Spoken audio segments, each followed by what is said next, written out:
ladies and gentlemen, the President of the United States.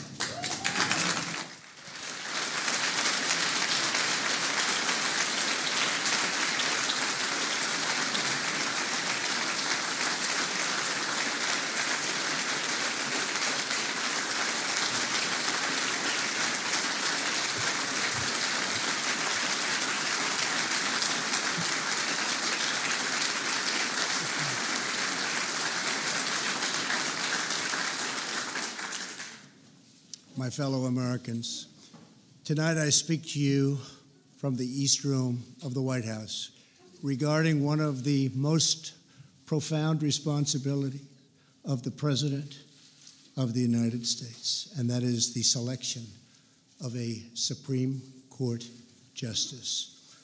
I've often heard that other than matters of war and peace, this is the most important decision a president will make. The Supreme Court is entrusted with the safeguarding of the crown jewel of our republic, the Constitution of the United States. 12 days ago, Justice Anthony Kennedy informed me of his decision to take senior status on the Supreme Court, opening a new vacancy. For more than 4 decades, Justice Kennedy served our nation with incredible passion and devotion. I'd like to thank Justice Kennedy for a lifetime of distinguished service.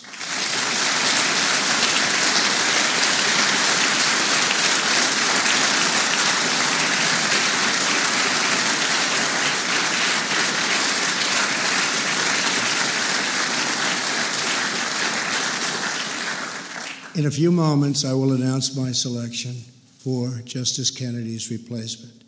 This is the second time I have been faced with this task. Last year, I nominated Judge Neil Gorsuch to replace the late, great Justice Antonin Scalia.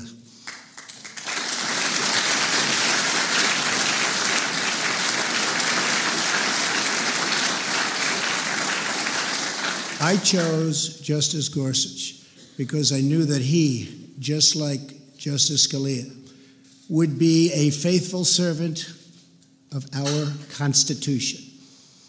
We are honored to be joined tonight by Justice Scalia's beloved wife, Maureen. Maureen?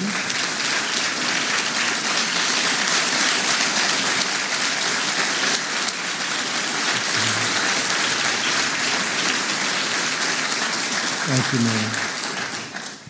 Both Justice Kennedy and Justice Scalia were appointed by a president who understood that the best defense of our liberty and a judicial branch immune from political prejudice were judges that apply the Constitution as written. That president happened to be Ronald Reagan. For this evening's announcement, we are joined by Ronald Reagan's Attorney General, Edwin Meese. Ed?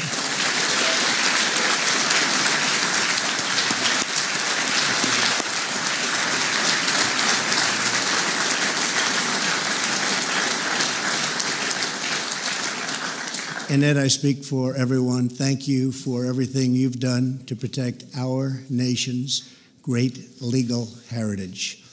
In keeping with President Reagan's legacy, I do not ask about a nominee's personal opinions.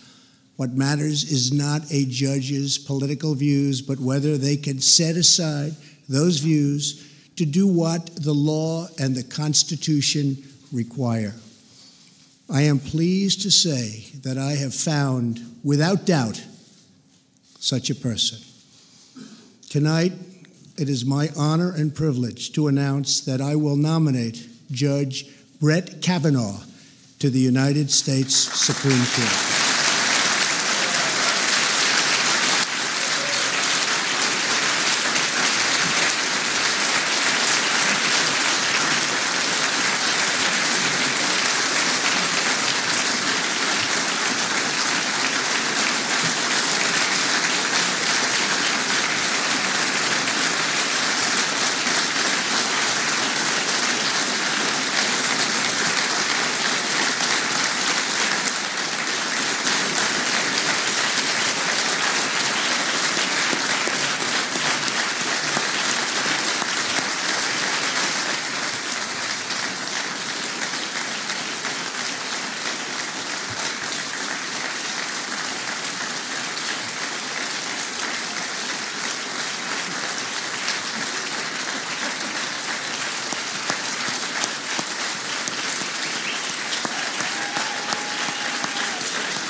I know the people in this room very well. They do not stand and give applause like that very often, so they have some respect. And Brett's wife, Ashley, and their two daughters, Margaret and Liza, have joined us on the podium, and thank you and congratulations to you as a family. Thank you.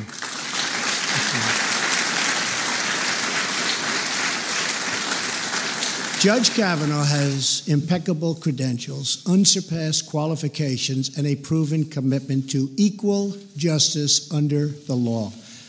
A graduate of Yale College and Yale Law School, Judge Kavanaugh currently teaches at Harvard, Yale, and Georgetown. Throughout legal circles, he is considered a judge's judge, a true thought leader among his peers. He is a brilliant jurist with a clear and effective writing style, universally regarded as one of the finest and sharpest legal minds of our time. And just like Justice Gorsuch, he excelled as a clerk for Justice Kennedy. That's great. Thank you. Yeah.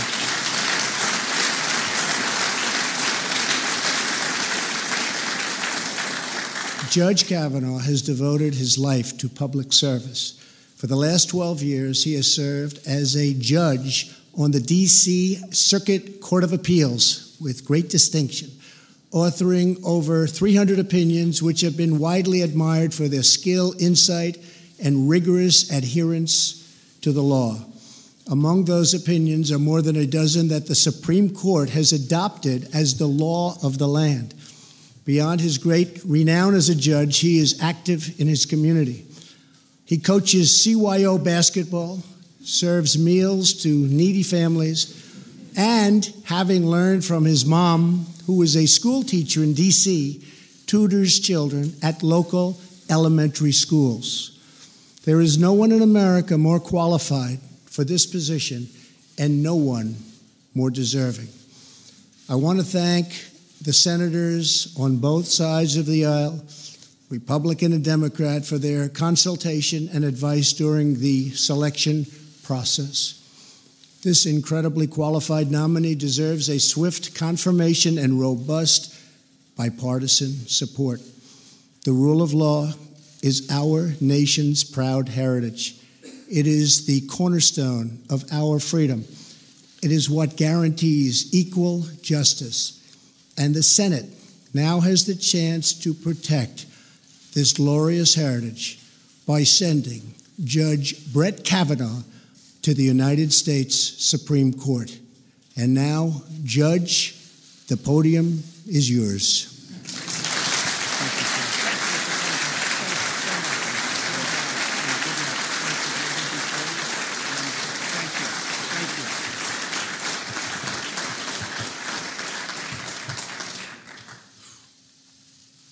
Mr. President, thank you. Throughout this process, I've witnessed firsthand your appreciation for the vital role of the American judiciary. No president has ever consulted more widely or talked with more people from more backgrounds to seek input about a Supreme Court nomination. Mr. President, I am grateful to you, and I'm humbled by your confidence in me. Thank you. 30 years ago, President Reagan nominated Anthony Kennedy to the Supreme Court. The framers established that the Constitution is designed to secure the blessings of liberty. Justice Kennedy devoted his career to securing liberty. I am deeply honored to be nominated to fill his seat on the Supreme Court.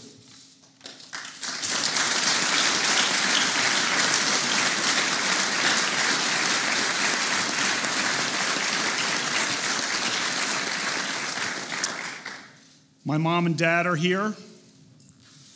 I am their only child. When people ask what it's like to be an only child, I say, it depends on who your parents are. I was lucky. My mom was a teacher In the 1960s and 70s, she taught history at two largely African-American public high schools in Washington, D.C., McKinley Tech and H.D. Woodson. Her example taught me the importance of equality for all Americans. My mom was a trailblazer. When I was 10, she went to law school and became a prosecutor.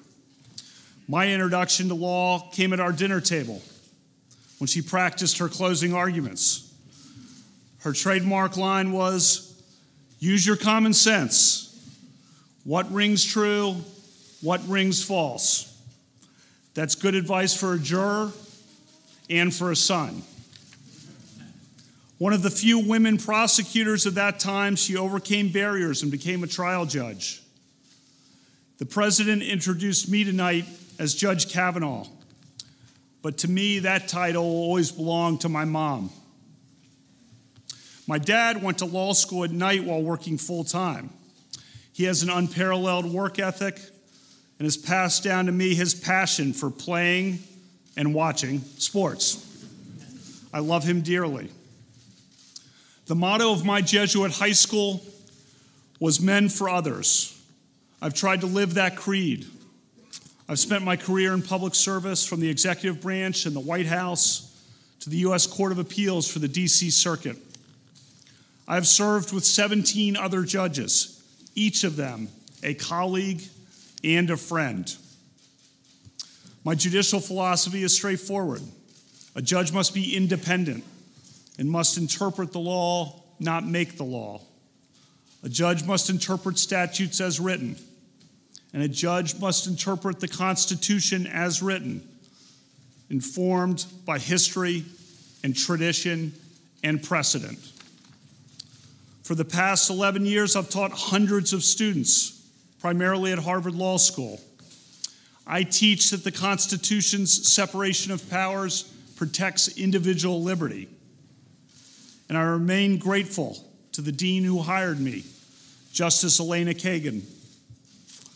As a judge, I hire 4 law clerks each year. I look for the best. My law clerks come from diverse backgrounds and points of view. I am proud that a majority of my law clerks have been women. I am part of the vibrant Catholic community in the D.C. area. The members of that community disagree about many things, but we are united by a commitment to serve. Father John Ensler is here. 40 years ago, I was an altar boy for Father John. These days, I help him serve meals to the homeless at Catholic Charities. I have 2 spirited daughters, Margaret and Liza. Margaret loves sports, and she loves to read. Liza loves sports, and she loves to talk.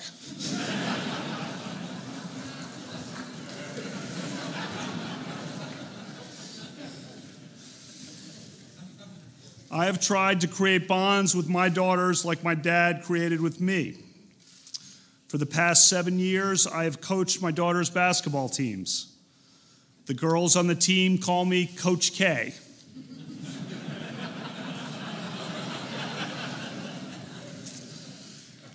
I am proud of our Blessed Sacrament team that just won the city championship.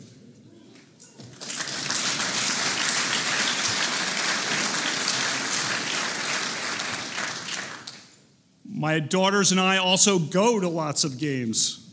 Our favorite memory was going to the historic Notre Dame-UConn women's basketball game at this year's Final Four. Unforgettable. My wife, Ashley, is a West Texan, a graduate of Abilene Cooper Public High School and the University of Texas. She is now the town manager of our community. We met in 2001 when we both worked in the White House. Our first date was on September 10th, 2001. The next morning, I was a few steps behind her as the Secret Service shouted at all of us to sprint out the front gates of the White House because there was an inbound plane. In the difficult weeks that followed, Ashley was a source of strength for President Bush and for everyone in this building. Through bad days and so many better days since then, she has been a great wife and an inspiring mom. I thank God every day for my family.